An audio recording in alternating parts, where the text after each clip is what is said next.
So you see the sign. We're here back at Old Collins. We're going to meet up with Angie. She's our guest for this week.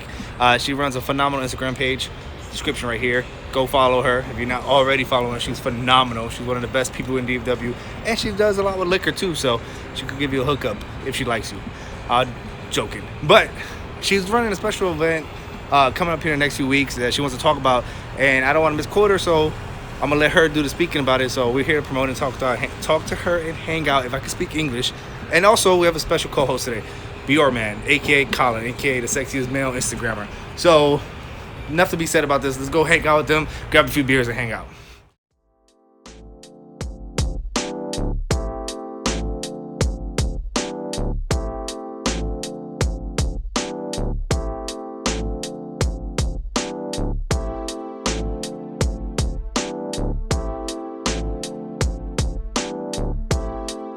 Great way to start this podcast. So, welcome guys to another week of Drunk in Public. We're back at Old Collins. Special co-host today is going to be Colin, aka the sexiest male Instagrammer, aka Beoir Man. We're keeping that title, sir. Sasha, y'all. Keeping it. And then Angie, the wonderful Angie. We've met earlier this year, and we've been friends ever since.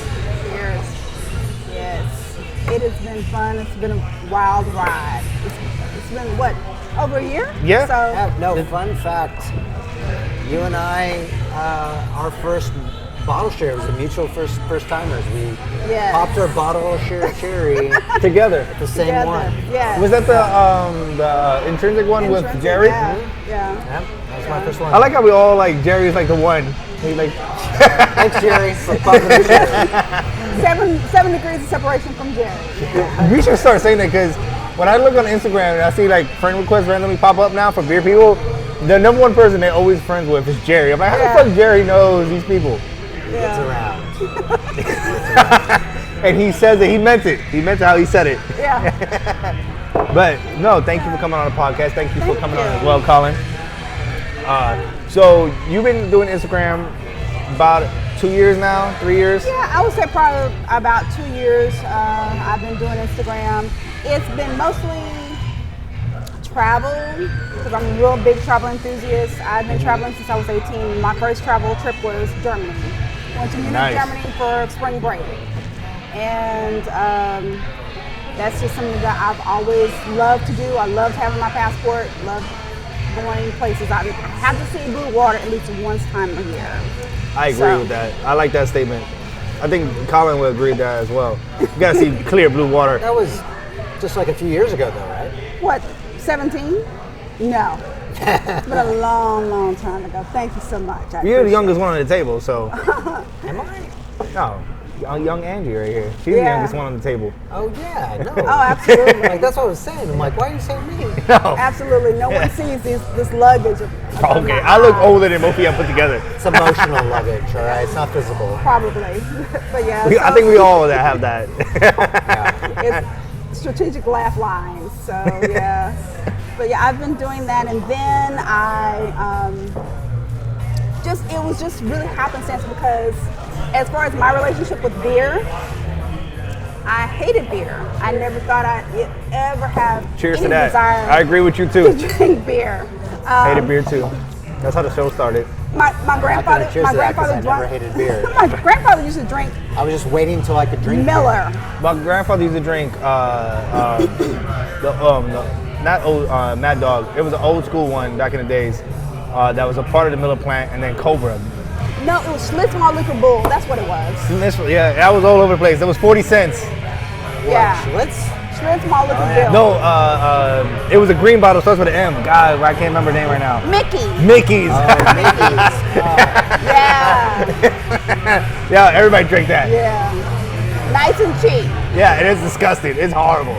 So that was my first initiation. So fast forward, I would say probably 5 years.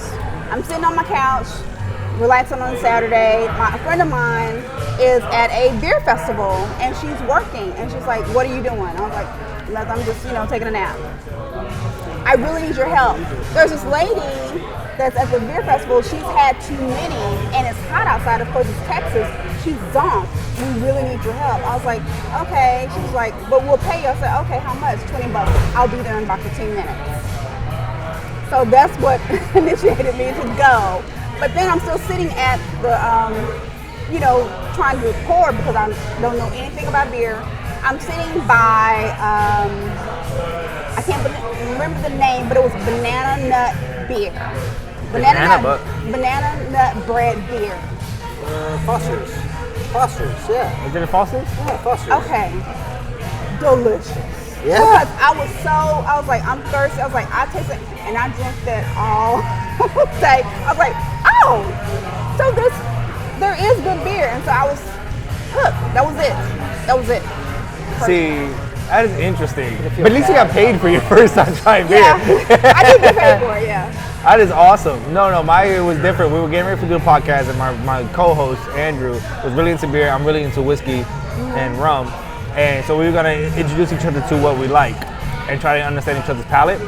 So he introduced me. My first beer I liked. That I like. Yo, this is the best. Outside of like Presidente, like typical big beers. Okay. And which I didn't like them. I just used them as fillers. Was Barantas. I had Barantas, and I was like, yo, this is the best beer of all time. And I fell in love with it. Now I'm into beer, like, too much. Now I'm trying to get into sours, like light sours. Okay, good. Yeah. That's my jam right there. Sours right now? Yeah. You know who's killing? It's always been. Have you been Except for the one we just had, you didn't No. You can't. You don't have to like everything. You don't have to like everything. No, I wasn't ready for that. I will drink that. It was just like that's not what I was in the mood for. Yeah.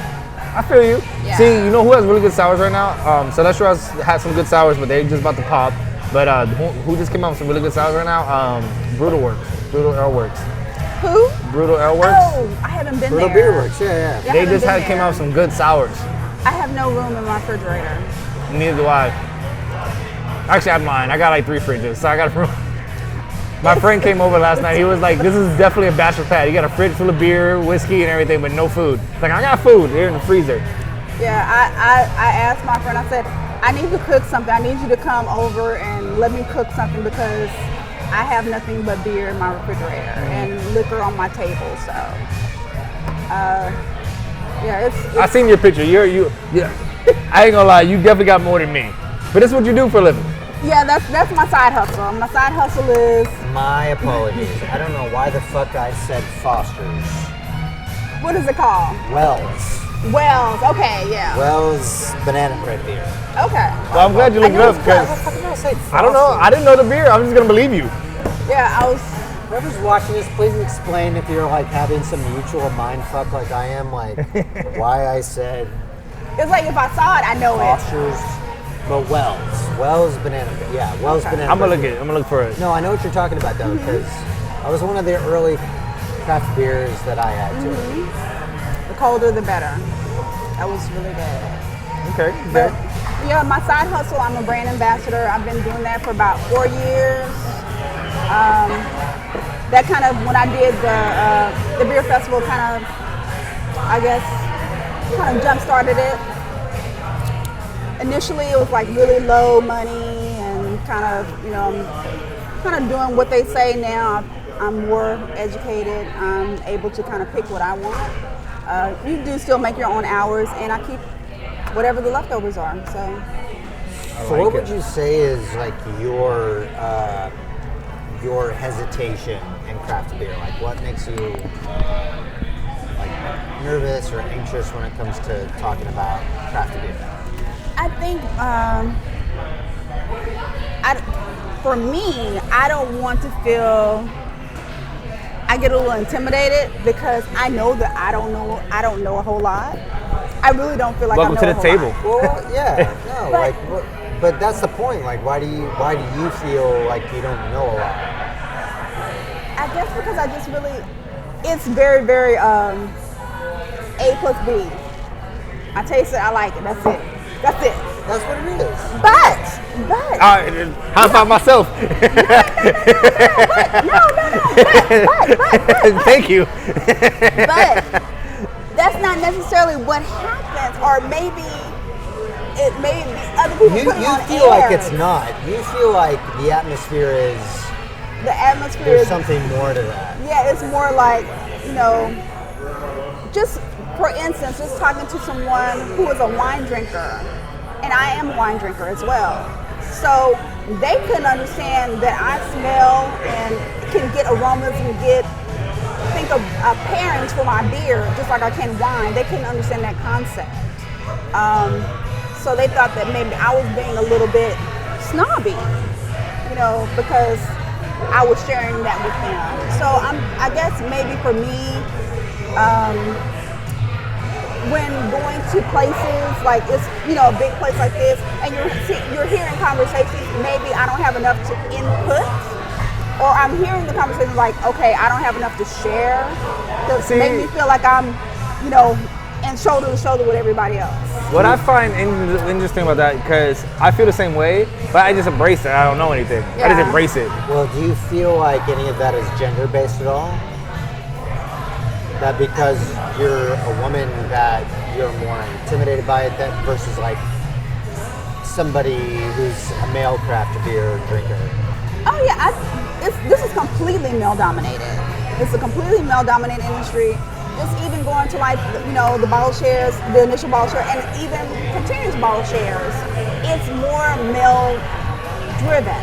Yeah, no, like because that was my first bottle share too, that I went with you, but I remember Maybe about 3 you ladies. you were like off to the side. I'm like, Oh, yeah, is she like someone's family member but doesn't feel comfortable I joining thought you were the related rest to of Sean at us? first. Like, I was what? I thought you were related to Sean. No Like, offense. I'm sorry for that. I didn't know. Like, Oh, 'cause you could do better were than off there Sean. by your side, and because I saw you sitting off there by your Because side, I'm I an didn't. introvert. I'm Yeah. a complete introvert. So I was so going out of my element. Okay, would you have felt less introverted if everyone there, or the majority of the people there, were women? Were you less inclined to include yourself That's a good question. because there was more guys there? Maybe just a little twinge more. More Now, than three other women. Maybe more than 3. Now, mind you, the person that was supposed to be coming with me had not shown up. She hadn't made it there yet. So my security blanket wasn't there yet. So There's a thing too, like Dina, the Dallas chick. Dallas Beer means chick. Dallas. Formerly the Dallas beer chick. Yeah. No, Dina, I remember she held off for a long time coming to some of the events. Yeah. And from a lot of social anxiety. Mm-hmm. And she still does. She really stays off to herself still, even though we all know her. Do you ever get that sometimes? Any social anxiety from coming to beer events? Because We love you, Dina. Yeah. Do you ever anticipate, because it's more male dominated, that you might get more social anxiety because it's more male dominated, or would you have less if there were more women? Because I remember we went to the National Women's Day event at Craft and Growler. Which was amazing. Shout out to Robert and Todd, Craft and Growlers, and all the women who came to support.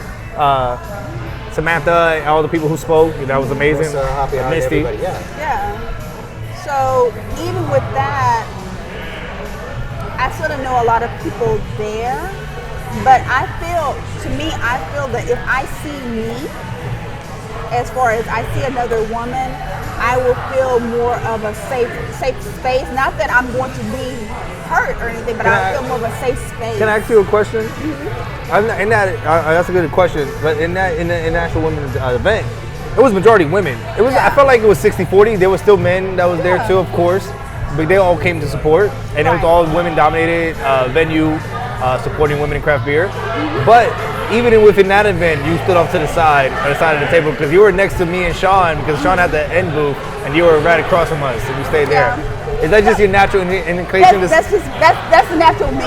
Okay. Because I have to You were with warm Jess? up, and she just happened to be there. Oh, She okay. I just thought you happened to guys. be there. I thought you Yeah. guys came in together, but I felt like you both were just at the table. It was like, I see somebody I know. Oh my God, hi. Yeah, you gravitate to it. That's why I sat at that end of the table with y'all, Yeah. because just with a happy heart and you, like, I knew you, like, I just gravitated towards y'all Yeah. because I knew y'all, and I felt comfortable with y'all, and like that's where I wanted to sit. Like, you were standing up. I was helping Sean. Yeah. I was helping Sean. So I didn't know where to sit, but I saw y'all too. I'm like, okay, this is where I go. And I get that way too. Like, a lot of people will think I'm very extroverted. And I Same can here. be. I can thrive in like strange situations with strange people that I don't know, but I prefer to be around people I know, and y'all too I feel comfortable with. But and I guess that's one thing that I wanted to do because I feel, you know, that I should try to be more of a beacon for other women. Perfect segue. So you have an event coming up. Yeah. That's a perfect segue. Perfect segue. So you so the whole point of we meeting up is A, because we're friends. Yeah. B, you have an event coming up. Yes. A bottle share, like do's and don'ts, mostly for women. Yes. And you're inviting all women in the DFW craft beer industry. Absolutely. If you experience it now, just come hang out. Yes. So this is just completely open. Majority all women. It's open for everyone. It's you don't even have to have like a craft beer Instagram account. If you are a woman watching this right now, please come join us. Yes. Join Angi. What's the date Come on have it? a beer with So the date is August 24th. It's going to be at Craft and Growler right there by Prairie Avenue. Yeah, on Prairie Avenue from 12 to 4. It's my birthday weekend. Oh, so nice. I'm celebrating all the extra stuff. Yeah. I gotta bring you a bottle. All I have to go the now. extra stuff. Yeah, I gotta bring you a bottle. So, yeah. So thank you. But it's just, you know, I really feel like looking at all the different bottle shares that maybe people don't know, because I had no idea what a bottle share was. I don't even know how I got in. I have no idea how I got in, but how I even found myself there, I really don't. I don't really remember. I don't. So maybe it's do's and don'ts that you don't know how to do a bottle share, and so I'm asking all of my very seasoned ladies and seasoned gentlemen to come and bring things and maybe have them sample, as well as partake with, you know, grabbing a glass, because Robert, bless his soul, he is going to give $1 back, because we're also going to do a back to school drive as well. Oh, nice. Robert, they do a lot of cherries at Craft and Growler. Again, I don't know how many times I say this in every podcast. Shout out to Robert. Yes, Shout out to Robert. is a sweetheart. So yeah, we're going to also do a back to school drive with Helping Hearts Open Heart. I'm probably saying it wrong because I've had beer. Don't worry. Links all right there in front of the screen right there. But it is. post. Roz is a wonderful, wonderful, wonderful lady, and so she really is an advocate for our homeless community. So she's been grinding. So she's grinding for everything for back to school, for those kids that are going back to school, so they can make sure that they have what they need. Nice. So that's what we're doing twofold. So we're educating you. Hopefully you have a good time, and you're also giving back to the community. Oh, that's amazing. So August 24th, August 24th. Saturday. Yes, it's Saturday, 12 to 4. Yes, ma'am. So I would love to be. I will be there to help support. You know, and showcase the whole community. It seems to be like the idea that it's very male dominated, so there will be some men there. Yeah. And we will be more than happy to talk about craft beer, but there will also be very educated women who are there. One of the folks there, hopefully she's working that day, but Beckley Bombshell. Yes. Okay. She's phenomenal. She works at Craft and Growler, and she knows her shit for sure. She's phenomenal. She took probably one of my favorite pictures of all time. I'll probably put it right here on screen right now. Is with me hanging out at a small brew pub where she was working at the time. Okay. And I was talking to Barrett Tillman. I was in my first interview with him. Okay, cool. And she took that picture, and you can see me like a little kid as he's talking. Yeah, he has an effect on you. He's a good storyteller. Yeah, I want to go back to what you said. Like, you just drink. You know what you like. Tastes good. And If it tastes good, that's it. Yeah. That's what it is. That's all that matters. Don't get intimidated by, oh, well, you're not a craft beer drinker if you don't taste an IPA, or you don't drink a pastry stout or this or that. Like, it doesn't matter. It doesn't matter. That's why I preface every podcast. I try to say it enough time in podcasts people understand. I don't know anything about beer. Mm-hmm. I enjoy it. I know what I like. I know what I don't like, and I can kind of express to minimum degree. But that's why I interview people who may be more eloquent, like Jerry. Jerry's very eloquent in the way he describes beer. But not everybody's like that. Jennifer, the beer lady, shout out to her. Hopefully she'll make it to the same bottle share. I'll invite her. Yeah. The greatest advice she ever gave me. Jen, calling you out. Yeah, she'll be there. From Denton, I was like, oh. Yeah, but the greatest advice that Jennifer ever gave me the first time I met her, she was like, don't worry about describing beer. Think about what you taste. If it's related to candy or something you know, just say that. It doesn't have to be perfect. Just say what you come to mind. Just accept it. And I was like, that's the greatest advice I ever got. And that's what. Yeah. And I even stopped saying, because I would say, okay, I don't like that until I came here. Actually, the last time we were here for when we came for beer Grammars, and I had the cherry oak, the cherry porter.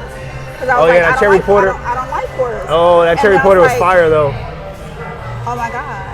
So I said, okay, I'm gonna stop saying I don't like. I was like, okay, let me try it. Well, I stopped saying that. That's a very funny thing. Like my wife, the same way too. When she went to Napa Valley and they talked to her about wine, like, oh, I don't like, this style of beer. I don't like this style of wine because it's a white wine.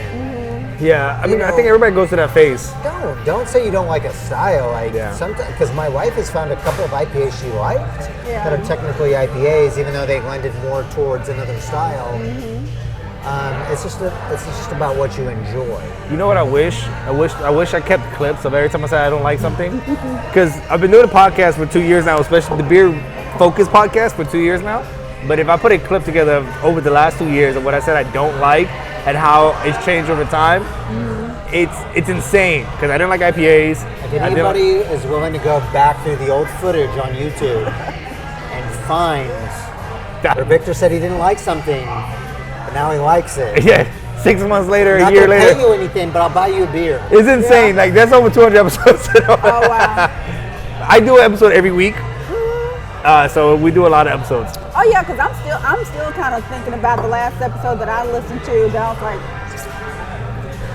you don't like the Beatles? I was like, no, I don't like the Beatles. Who was? I think that was your podcast. I talked about that. That was It was near around mine. Terry. Oh yeah, Tony. Tony. Yeah. Anthony. And I was that was right around your podcast. My face is so turned Tony up, D. Like, the Beatles. I mean, y'all had this big long. I was like, wow. Yeah, so shout out to that podcast. Tony felt the same way. I know. And I was like, This is a drunken public where we just talk. But let's get back to you. And beer. I was just saying. I was talking about like music because I'm an '80s baby, so. But I was just completely like retro. Prince is my favorite artist of all time. Color? Purple. So is Prince your favorite artist? Prince is my favorite artist. But growing up, I guess it was like rockabilly, Adamant, Rhythmics. There's nothing wrong with that. All that whole gamut. So my parents like, who are you? My parents felt the same way because I grew up in 90s, and I love the Bee Gees. I love the 70s. I love disco. That was my shit. I love disco. It's like really bad. Just like a Magic Picture drawing. Well, so quick side note. Saturday Night Fever used to be one of my favorite movies as a kid to watch because it used to come on TV all the time. But they took out all the bad stuff. So when I watched it a couple years ago, I said it on the podcast a few times, but a couple years ago I watched it with my mom, the Blu-ray version, because I bought it. Like, let's watch Saturday Night Fever.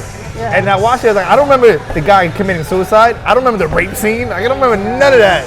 Beating the girl. I don't remember, because on TBS or wherever it came on when I was a kid, it came on local TV. They took all the drug scenes out. And he was just an asshole. I knew he was an asshole, but really? And they made a part 2 to that movie. Look, I went to the movie. They just had like a movie watching party of Purple Rain, and I went to go and sit at the Alamo. And I guess I hadn't seen it in 30 years. I don't remember half of it. I don't remember the sex scene.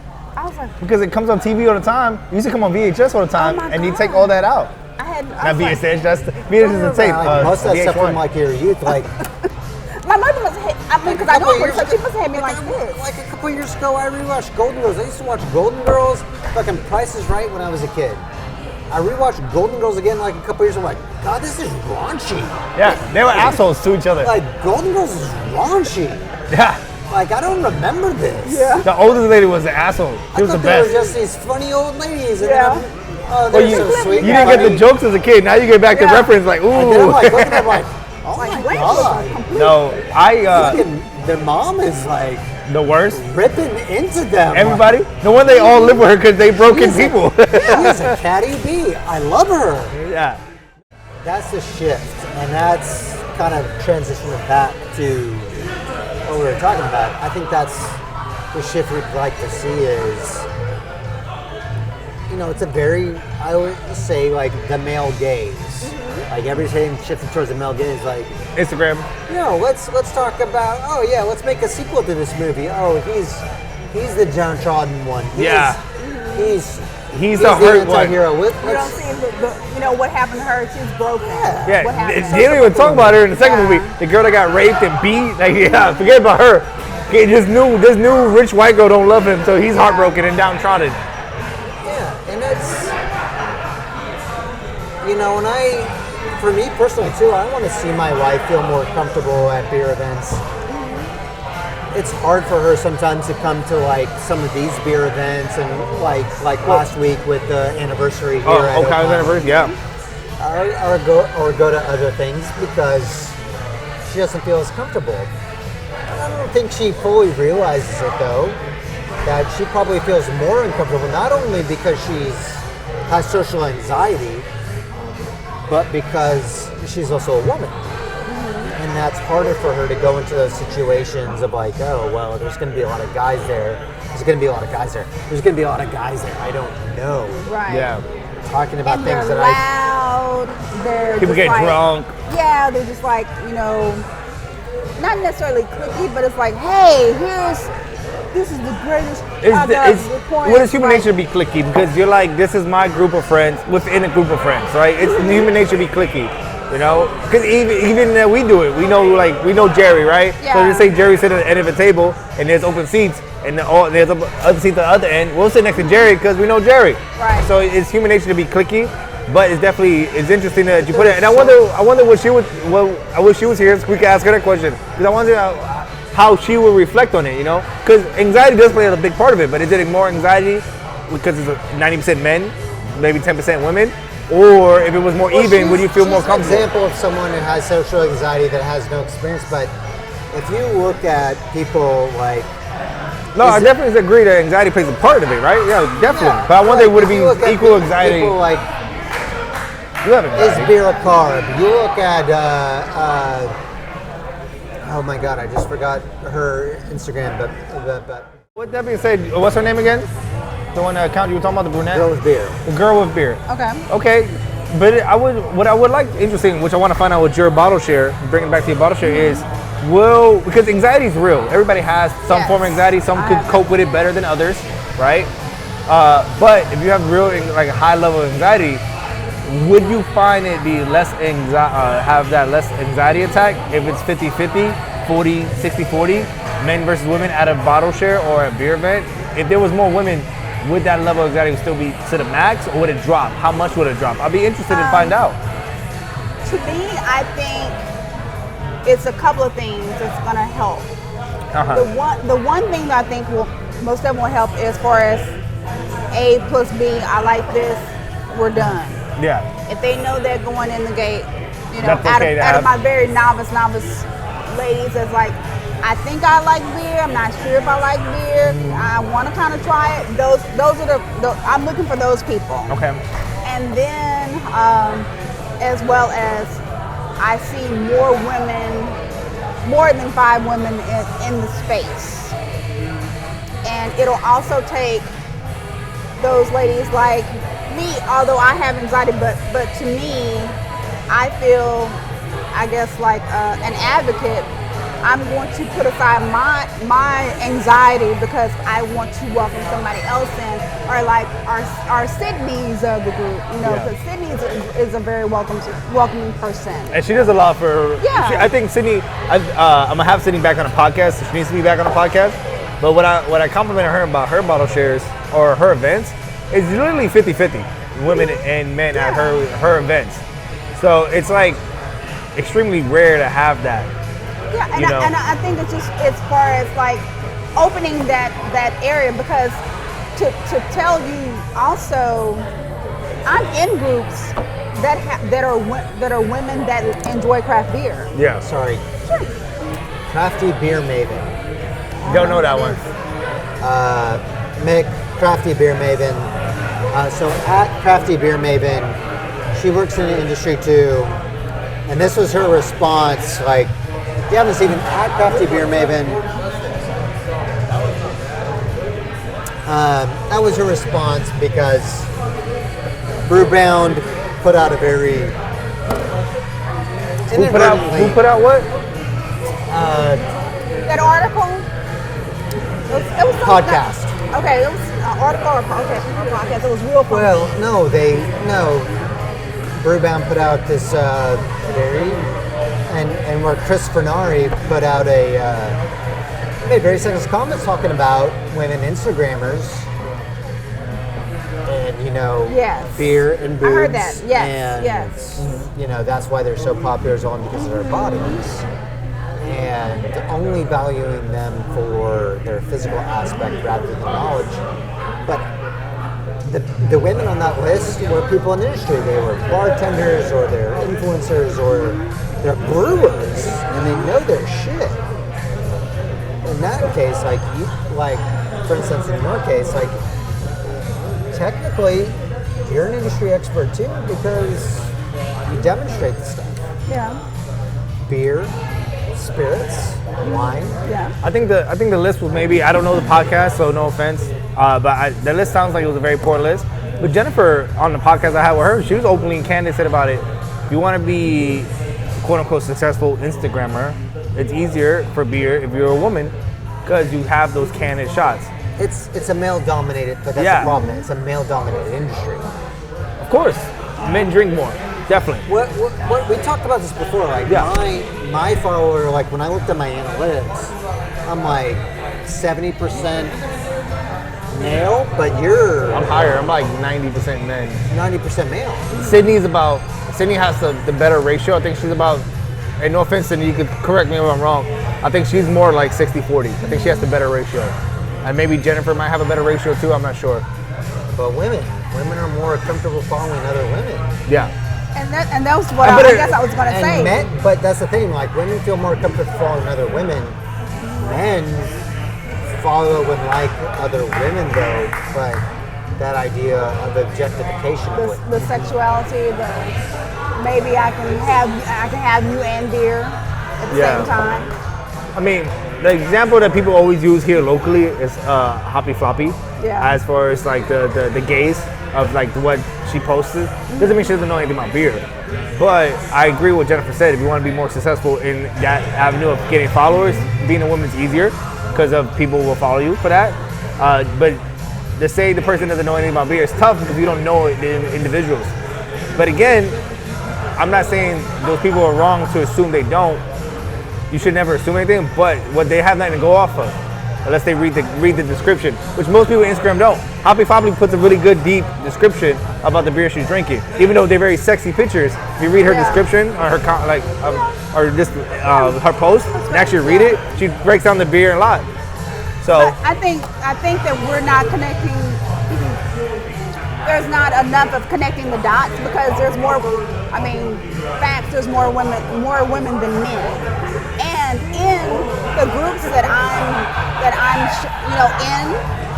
I'm seeing that there are more, there are women that do enjoy craft beer. Yeah, if definitely. we would support each other and see, the okay, Pink Boot Society and things like that. I'm here. Not even that one, it's even other ones. I'm in probably 10 other craft beer groups. Well, there's on Twitter at Tara Noonan, TaraNurin, Tara Noonan. She brought up this article talking about that incident with, that this specific incident. She talked about that there's kind of this weird gray area where it's women hey, if you're in your bikini taking a picture with a beer, that's normal. But if you're taking a picture with a beer and it's nothing but your boobs and your beer, like the borderline of being tacky to classy to being tacky to just normal. Yeah. Like what that does, and I kind of agree with that, Ari. Like what actually helps? What actually My favorite. works against sexism, and what actually encourages? It's kind of like going into. That's very great because You go into a rehab center, you take somebody who's trying to like get rehabilitated from drugs, and like, hey, you have a problem with drugs.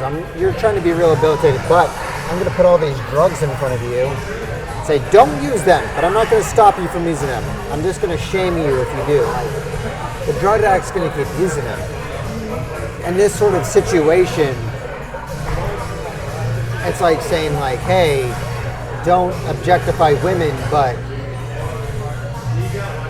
You're putting yourself out there. But I cannot be proud of my sexuality. I cannot enjoy my sexuality the way No, that that's I what. want. Wait. That's why I was trying to say earlier. I was trying to. That was a beautiful tangent. Shout out to tangents. No. So that's what I was saying. Like the beer yoga. I forget her name. She has a great Instagram. She's very sexual in her pictures. She does yoga all the time. But not saying yoga is sexual, but she does other sexual pictures. But not to the point of just a nipple slip with a beer kind of covering it. Like that's different. She's still embracing her sexuality. Same thing with Jennifer the Beer Lady. Still embracing what she feels comfortable with in her sexuality, but not going overtly like sexual. Like, hey, I'm gonna have like my titties half out. I'm gonna have a beer can between it. But that's the weird gray area where it's an interesting area. It's a very interesting area. Yeah, it's a male-dominated industry, and that's why you have women like Jennifer or Dina saying like, if you want to be successful in it, you need to be a woman. I saw one comment one time on it was recently when Literally Justine commented about the whole Brewbound article, and some guy mentioned like, I want to see an attractive woman comment on beer, but even comments like that are inadvertently sexist. They're like, I feel like those can be sexist even though they're supportive. Like, oh, I want to support women in beer. I'm like, yeah, but it's like, well, what is attractive? That's a funny joke though too. That's your subjective version of what it is. Why does the even moniker of attractive need to be there?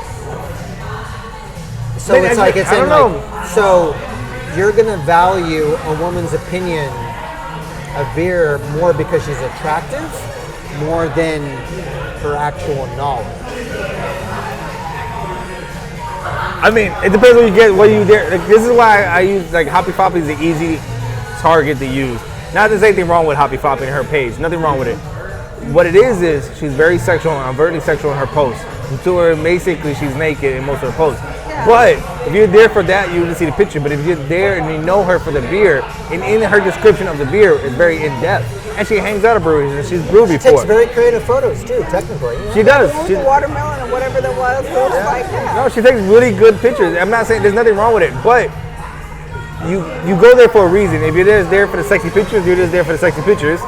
They just ask to her followers. Half of those comments on there, most of them aren't even responding to the actual content of the written post. But that's what I'm saying. It depends what you got to look at it. What you're there for. If you're there for the titties and ass, well, you're gonna comment about the titties and ass. If you're there for the beer, which I would assume, and then this is an assumption, I could be completely wrong. Majority of her followers, I would say 30% is there for the beer information. But that's what I mean about. I don't follow her. I can't follow her. But that's what I mean about. I can't follow Hoppy Floppy. No offense. But that's what I mean about like. I don't know how to. I almost unfollowed Jennifer to be the lady because she kept for a while she kept putting ass pics out. Well, but that's what I mean by like reverse sexism. Is it's like I'm not like the men on there are like, oh yeah, I totally value her for her opinion on beer. Look at my eyes. Where are my eyes? But because I got caught a few times. Because I'm a subjectively attractive woman. Opinion on beer. But I mean, even in that stance, there could be someone that's gonna baseball cap, overalls and whatever, and can be the best knowledgeable person, and man still won't give them the time of day and acknowledge that they know. Why do you think that is? Because they're a woman. Period. But I in don't- the terms of like social media and influence, As far as like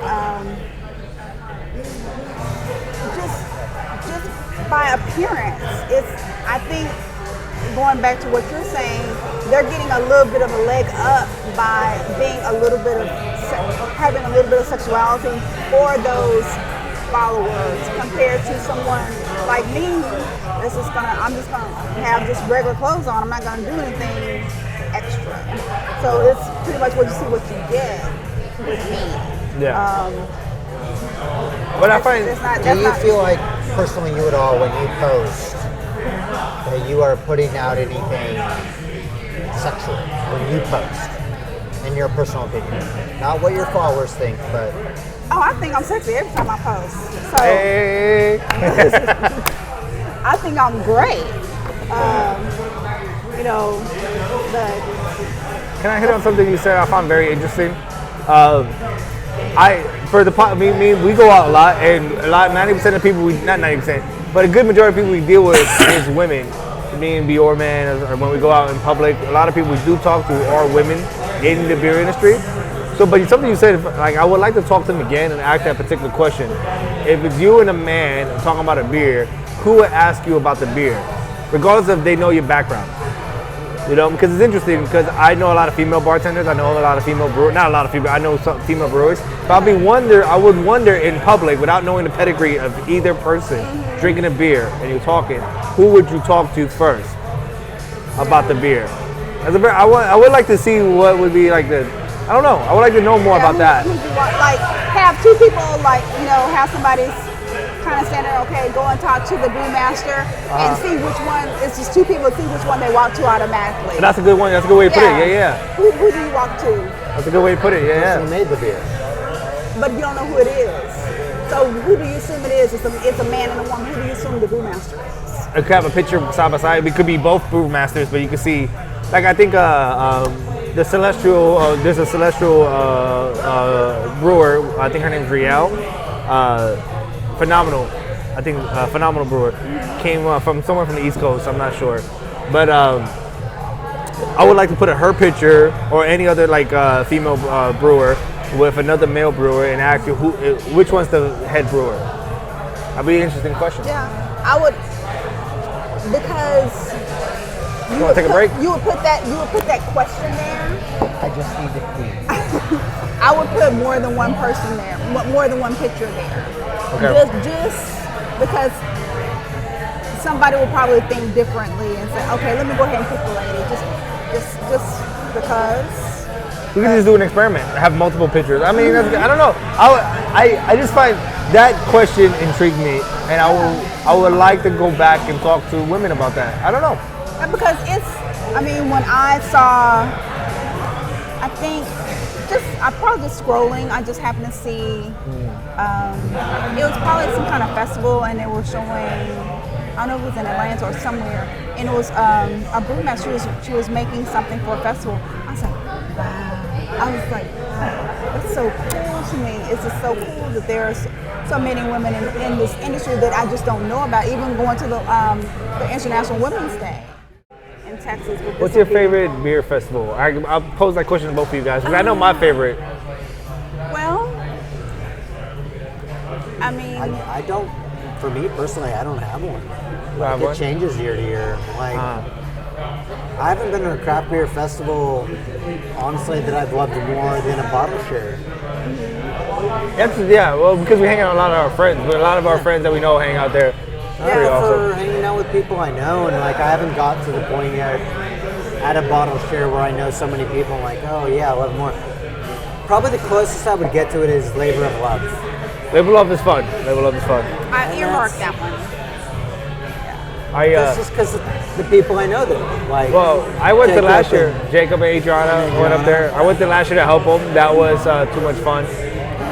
They medaled, and then they called me out for not supporting them, and I played back on the table like, got it right here. I just said you're gonna win. What about you? That was something that someone, let's see, I'm trying to, that was, I completely forgot what it was, but it was a Instagram post that asked me that question. And so I put the first bottle share that I went to was my favorite one. And I was like, outside of that would have been the Texas Craft Grill. Gale Fest? Yeah, that was really fun. That's really good. My favorite beer festival, I like bottle shares. I love my bottle shares. That's why I go to all the bottle shares. Like Sydney's bottle share, Jerry's bottle share, Sean's bottle share, and your bottle share coming up. I know it's gonna be awesome because all our friends will be there too. Yeah. And hopefully a bunch of more people I don't know will be there so I can make friends with them too. So that's why we're promoting it. But those are fun. But as far as beer festival, Observerfest is my favorite beer festival. Okay. It's at night. All the brewers get to relax and hang out. Observerfest. Oh, okay. So like the Texas Craft Beer Guild, I felt like the brewers were working and it was hot. Like a lot of beer festivals in the middle of the day. Yeah. Texas Beer Fest is in the middle of the day. Observerfest is at night. Texas Craft Beer Guild is at the middle of the day. Yeah. But the thing about it, when those events happen, I feel like the people whale hunt because breweries come out with a special beer for that event or a beer they haven't tapped yet, just for people to get there so that VIPs get something special, blah, blah, blah. What I like about Observerfest is there's no special tapping of anything. It's just your regular beers showcasing local Dallas breweries. So all the brewers are relaxed that come out there. All the sales reps are relaxed. They all hanging out together. It's just a big old, to my opinion, the closest I've been to a public block party since I left New York. Because that's all it is. People coming out to drink beer. People all working, of course, at all the stations. But the brewers and sales rep who normally will work hard at a festival are not there to describe every beer. Maybe sometime, but it's a bunch of just hanging out. Just a bunch of hanging out, drinking beer at night in downtown Dallas in the Skyline, and afterwards you go to Deep Ellum and hang out. It just feels like a big block party. And that's where I am. I'll be in the cut listening to brewers. Because I guess I kind of geek out for that kind of thing. Yeah. Listening to, because most of the brewers, they love what they do. Yeah. They enjoy what they do. And I have an appreciation for them doing what they do. Exactly. Because I know I can't do it, but I appreciate them doing it. So Same here. Yeah, that's kind of cool. That's really cool. Same here. I went live for that too. That was horrible. I got so drunk on live, I had to cut it off. I was like, I am drunk. Off. I'm gonna take a pause right here. Go ahead. For a live video. Lean in more.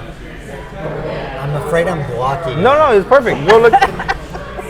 You want to look at the screen? I'm totally worried I'm blocking. No. What I wanted the center frame A to be you guys. So the center frame I need you to be you guys. I know, but when you're talking, you should still be seen. I am seen. Okay. Trust me. All right. I checked it before we started. Sit in comfortably. I'm like doing this like. Sitting more comfortably. Get in. Get back to what you were doing before. Get in. Sit in. I'm just making You're sure. fine. Blooper reel. I'm keeping it in. No, but it's more like a friendly party, with people I don't know, and that's what a New York block parties back home, which I miss here in Texas. That's why I love a special place in my heart for New York. It's so funny you say that. Like I remember when I visited New Orleans for the first time. I was like walking down the street. I just saw somebody's door open, and they're drinking beer. And I'm like, I really just want to walk into their house right now with some craft beer and be like, yo, can I drink some of your shit? I got some craft beer. Like it felt like that. It didn't feel that weird for me to do something like that. And what you're talking about, block parties, or what's your favorite festival experience like? Well, my first bottle share. About the friendliness and the atmosphere of it. Yeah, bottle share is definitely like a block Bottle party shares, on a smart. if you get to a festival that has an atmosphere like a bottle share, that's ideal. I definitely wouldn't say it like. Because for me, and that goes back to my whole saying of good beer is made better in great company. I agree with that to where I say drinking is better with company. Because I don't care what I drink if I'm with my friends. I don't care if I'm drinking Miller. I don't care. Do I want a Miller every day? God, no. But when I do beer trades, I don't do as many beer trades now. But I'm not one of those beer traders like, oh, I gotta get that rare shit. Like, you gotta get me that fire. Like, I tell people like, hey, what do you like? What's unique to you? What do you? And I had one guy send me some Lagunitas, like the black. So I'm like, I can get that down here. And he sent me from the East Coast, but he wanted to send me that because he liked it. And I'm like, for me, it tasted even better because he sent it like, if you like it. I mean, that's very poetic. If you like it, and you It's like wanna I'm send it to breaking me, bread with you. Exactly. I don't care like what the hype is around it. Like the hype I care about is your hype. Like what do you like and what do you want to share with me? Because in a way, it kind of feels like you're sharing it with me. Exactly. And that's the whole thing about that experience and community, and that's what I love. Bottle shares and Well, I would definitely say Observer Fest is not going to feel like a bottle share. But what I felt while I was there between the brewers and how they were relaxed was fun. And lucky for me, I knew a lot of the brewers all in one section. So I ended up hanging out in that section with all the brewers I knew. Because everybody who's been on the podcast, where I call my friends. So we all knew each other, and they introduced me to other brewers, and everybody was just relaxed and hanging out. But does it get busy and hectic? Of course, because people are there to drink beer. The lines get crazy as some do peaks and waves. But at times there was some lows, and all the brewers get to take like shotguns and chug beers together. They did that. They had fun doing it, you know. And I was blessed. I was appreciated to be a witness to it and be part of it. I had so much fun, and I'm not knocking any other Texas Beer Fest or Texas Craft Beer Festival in Austin. Not knocking those. Those are also equally great. I just felt like that was very special to see brewers hang out and drink. Because the Craft Beer Festival we went to, you didn't see that. The brewers hanging out and drinking. Everybody was in their station. They were still working.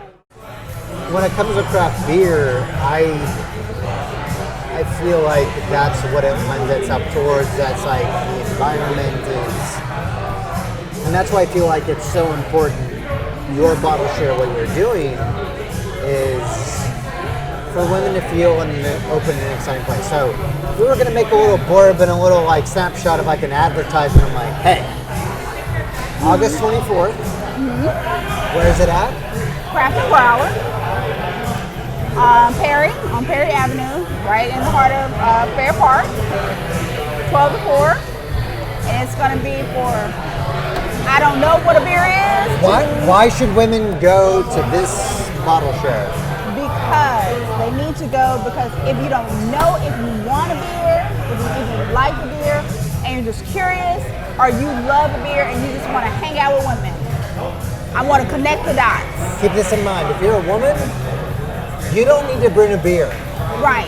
Just show up. Just show up. I need you to show up because I want to create a safe space to let you know that there are other women like you that are just as curious, that may not know if they like beer or love beer, and they need to see other women like So you them. can just try the beers, and if you like it, You can always just grab that's it. That's all you need. Just If you go like and it, that's it. grab a beer from the draft. That's it. That's it. Let's keep talking. Let these beers warm up. We did That is a whole lot of we just did your advertisement for the August 24th. So what other trips you got going planned for your life? And same for you, what other trips you got going on for the rest So of the year? I'm going to Italy in October. What? Where? What part of Italy? Milan. So northern Italy. No, I just paid. She got money like that. I just paid for it. Well, okay, this is what happened, and I think I told you this. So, previous year, no, 2 years ago, I went on a cruise to Greece. Yeah. But Tell me about that. one night in Italy. One night. And not even a whole night. It was like less than 24 hours. So I just kind of went through Milan because we were getting on the boat. So I never really got to see Italy. So when I got the opportunity, I'm in a book club because I'm a nerd. I'm in two. So they do things. So they're going to Italy. So it's like, Shout out to Disco. bump it down. So yeah, I'm doing that, and then tentatively Japan 2020. Okay. Not after the Olympics. After? Yeah, after. Is that confirmed yet? What, Japan and Olympics? Your trip to Japan is not confirmed. Not confirmed. Tentative. That's Okay, what we keep me plan. posted because both me and Kirby, especially me, like Japan is on my fucking bucket list. Okay. And if you, especially after Japan, because they're opening up a new Universal Studios theme park for fucking Nintendo. Really? They're doing a Mario like Nintendo World, Oh wow. but it's going to be ready by the Olympics. And if you're going after the Olympics, for sure. Yeah. But no, Japan is on my bucket list. Yeah, that was. So just keep me posted. Yeah, and that's I mean- that's basically what that's Coffee's thing, and she's very frugal. What is her name? I can't remember. her Amina? name. Amina. Amina. Amina. Oh, So, that's right. Yeah. I call her Coffee, and I know And her. that's her that's her preferred I remember her telling me that. She's like, oh, I'm Amina, but just call me Coffee. I'm Coffee like, like the drink. Yeah. and I was saying Amina for the longest time, and she's like, Coffee, and I just started calling her Coffee again. Yeah. Yeah. What, Follow her page as well. We mentioned her enough. You need to follow her. Coffee the foodie. Coffee the food. Awesome page. So yeah, she's very meticulous, very frugal when it comes to travel. This will probably be the most expensive trip that we've done. So of course, with group travel, everybody wants to go till it's time to pay. No, we're in. Yeah. So Just keep us in the loop, and we'll let you know. I most definitely will talk. Yeah, we'd love to go because that's on our bucket list for sure. Yeah. Because we just on our anniversary trip and we went to Croatia and Italy and that was a really fun trip. Yeah. I would go back to Croatia, but Croatia as a group trip, like with friends or family. That would be a very fun trip to do with 6 or 8 people. I see all the boating for Croatia. I see a lot of people doing. I guess they have a boat week or something like that. I see a lot of. In Croatia? Like my travel group that I'm in, they do there's like a travel week that they go to, and they do a lot of Croatia, yachting. especially if you did it as a group, super effing affordable. I say the same thing about expensive part Reykjavik. is flying out there, but if you're willing to do connection flights, Well, same thing with Reykjavik. $1,200 round trip to go from like U.S. to like somewhere East Coast to somewhere in Europe to Croatia, back to somewhere in Europe, back to the States, back to Dallas. Yeah. $1,200. You'd have to do stops, but in those stops you could do a 24-hour layover. That's what we did. We did a 24-hour over in Amsterdam. Okay. Got fucking high as fuck. Brownies. I would love to see that video. No. There's So some. my European hack is always this: if you want to go to Europe, like Croatia or something like that, go fly to New York. You can find a trip from here to New York for maybe $120, 140, average less than 180, right? From here to New York, from Dallas to New York. Yeah. From New York City to Reykjavik, you can find a trip for less than $200. And then from Reykjavik to Norway is less than $50 for the boat trip. Reykjavik. But then from Reykjavik, Iceland. you can fly out a boat out to anywhere in Europe you want, and it's going to be less than $100. But then you just got to double that on your way back, whatever you Y'all wanna map do it. a group trip? I am down. I always tell people do one ways and then map out where you want to be at, because if you do a one way and then you can map out where you're going to exit out of, and it's cheaper. Yes. Because if you do a round trip, you have to exit from where your round trip is at. Right. So just map out one ways and make it back to the States. And like Colin said, $1,200 is the max, but you could travel to multiple parts in Europe. And do extended layovers so you can visit those places. Or just plan to do with the couple of days you're going to be there. Like I love Reykjavik. So if we say we stop at Reykjavik and you've never been there, I would say stop there and visit Reykjavik for 2 days. 2 days is all you need. Reykjavik is not that big. Iceland is not that big of a country. You can do some tourist stuff there, but 2 days is all you need. And when is the warmest part of Springtime will be the best when the foliage is blowing. But you can visit anytime around. The only time I tell people not to visit Reykjavik is the stormy season, like towards the beginning of winter. Is it really stormy? That's when we went. Yeah. November. Yeah, I would not recommend that, and also don't go for Christmas. Not because it's not beautiful; it's beautiful around Christmas time. Once the stormy part's over, it's beautiful. The snow is beautiful. It's not that cold. It's cold, but not that cold. I'm from New York City. I feel like New York City cold was worse. I'm from Texas. No. Both. Go in the winter, but go in the summer too.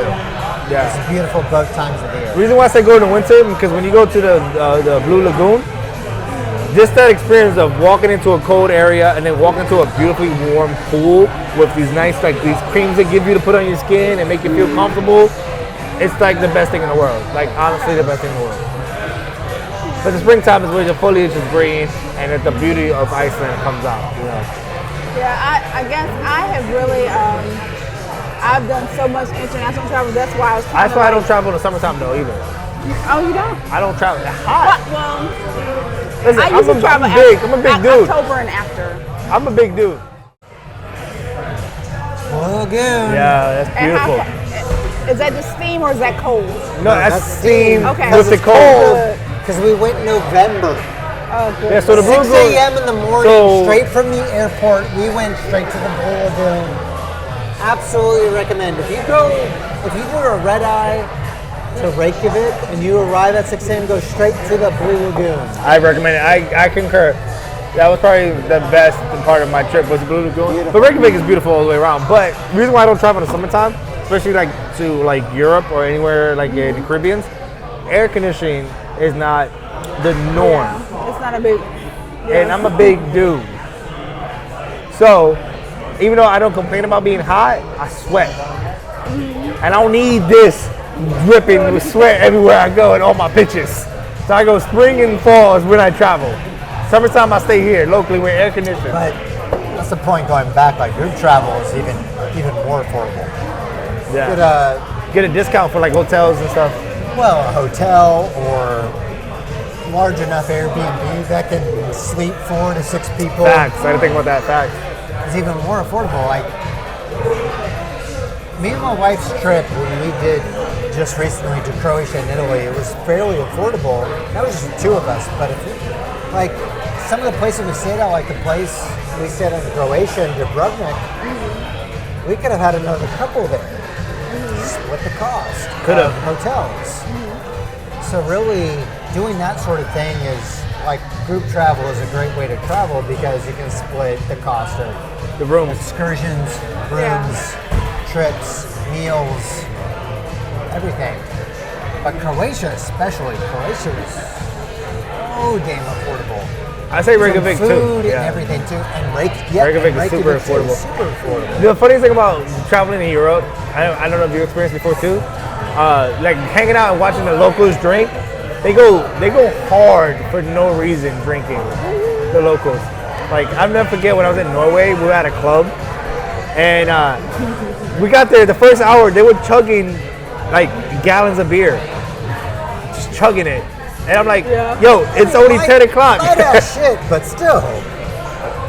I'm just saying, like, the other night when the bar closed, the club closed, all the people who chugged me early was being dragged out because they were passed out drunk. Right. And I was just like, this is what they do. I don't know why, but that's their culture. Yeah, so just saying.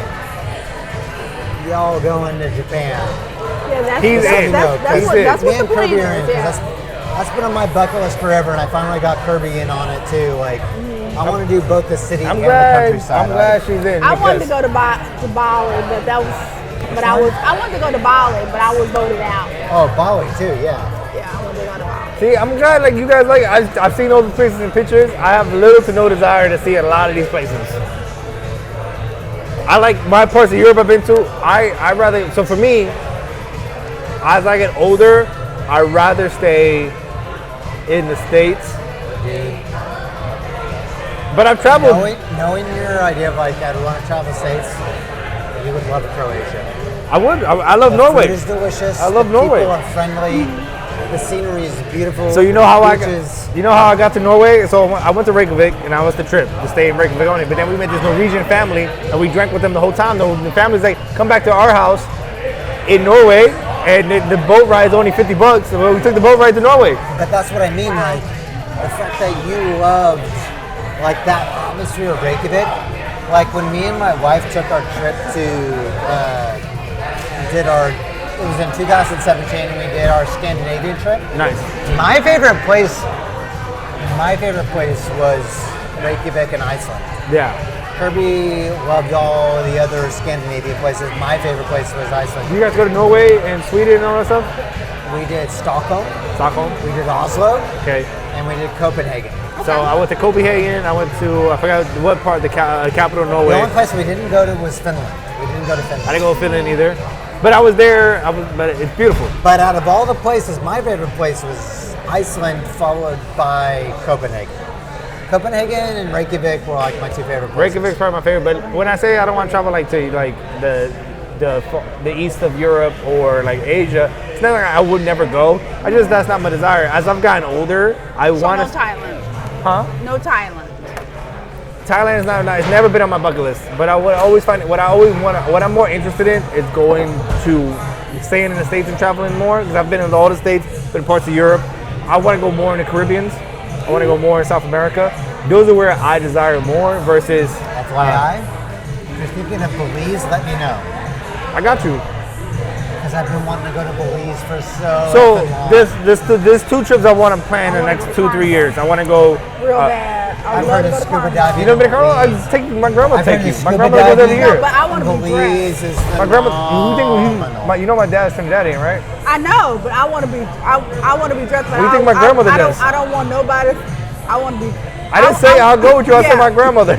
I want to be what Also, what's beer hoppy? I want to be beer hoppy dress. No, that's what the But I carnival don't. is. You Yeah. embrace your body. to acknowledge, You got to dance though too. Yes, yes. just realize this. I want to acknowledge how fucking diverse this podcast is. Pretty much. Pretty much. Oh, right here, from the West White guy, Indies. Hispanic, got African American. Beautiful young lady. I'm Pacific. I'm a Pan Islander. Pinna. No, I'm. I just, the only fucking ethnicity I claim is Irish. Okay, that's it. No, Otherwise, That's a good point. This is one of the most diverse podcasts in a while I had. But what I would say is this: I'll introduce you to my grandma. She'll be here in the next few weeks. Oh, really? Cool. And Your girl? my grandmother. Oh, okay. My grandmother goes to. I thought your girl, I meant like your girlfriend. No girlfriend. So she does carnival every year, and she's one of the grand, not the grand ministers. She's available. Yes, I am. Just throwing it out there. Except, let's say that's my future ex-wife, which he met. If she's watching, you know who you are.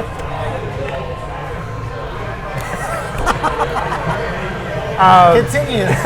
So she still dresses, but she mostly helps run the part of a carnival from her hometown, and or helps organize the people and stuff like that, and does the trail. Cool. But she does it every year. She goes every year at the carnival and dresses up and everything. She loves that shit, and she's like 70 something. 70 something, yeah. That's amazing. And if you're gonna dress, you gotta dance. You gotta be part of the parade and everything. I'm telling you, I want to do it. Yeah.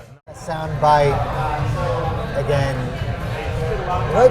what's your ultimate goal with having this share on the 24th? I want to connect the dots. I want to connect the Wow, dots that's powerful. to the women that I know that I actually see. That are out there that may not know anything about beer but are curious. The women that have started engaging in beer but not necessarily know where to go. And the women that I know what I like. This is what I like, and I'm full throttle into it. I'm all in with beer. I want to connect all those women together. I want to be, I guess, a conduit to that.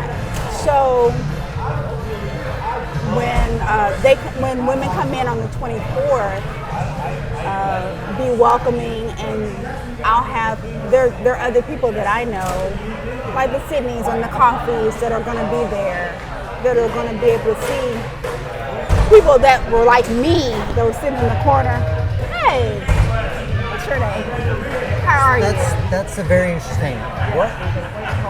What would you say to the woman that you want to come to your share,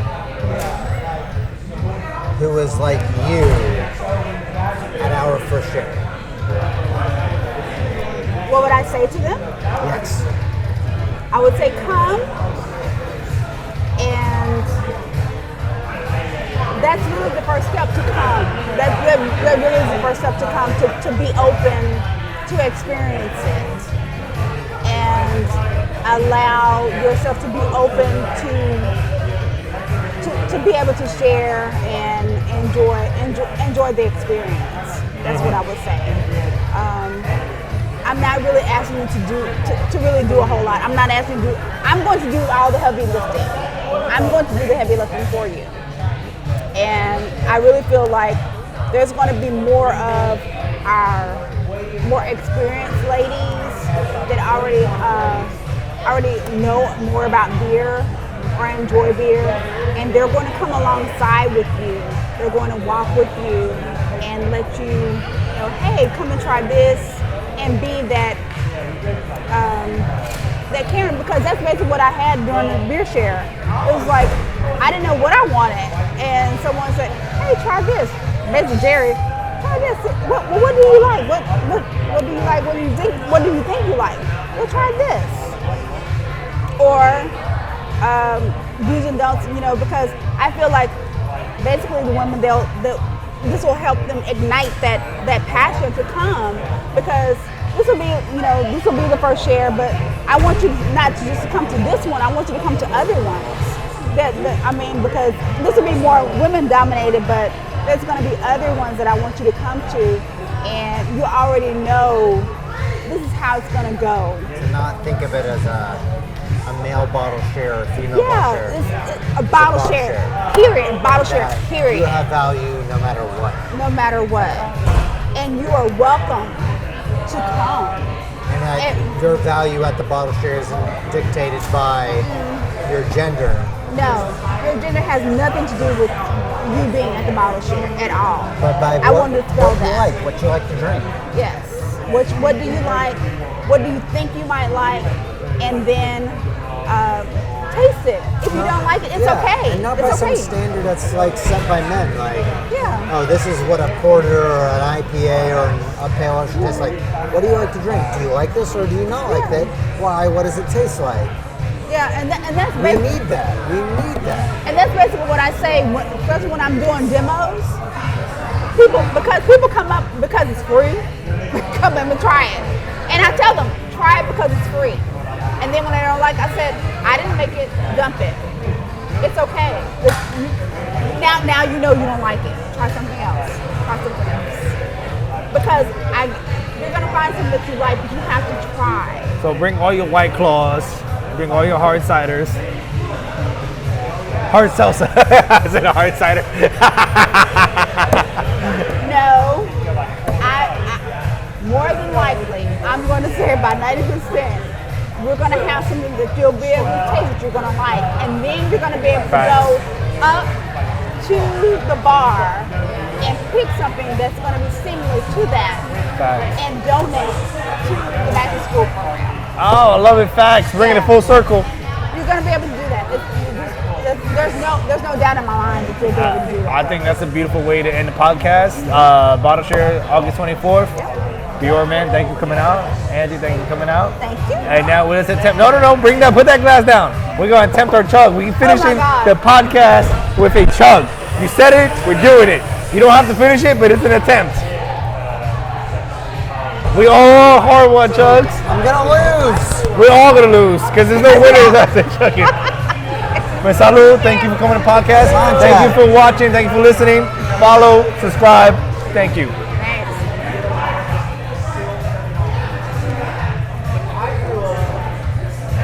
I'm done.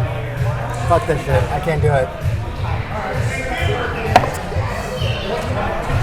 Thank you. That hurt. Woo! Thank you. That helped. Me twisting your nipples? And me hitting my stomach and butt. Oh, that's a good attempt. I can't do it. No. The hot dog? No, I almost laughed when you said twisting your nipples help. It might. I'm not gonna do that. I like. Many people would inject if I twisted your nipples. No, his nipples. Yeah, it helped to get hard. Look at that. I see it. On that note, guys, thank you again. Appreciate it. Peace.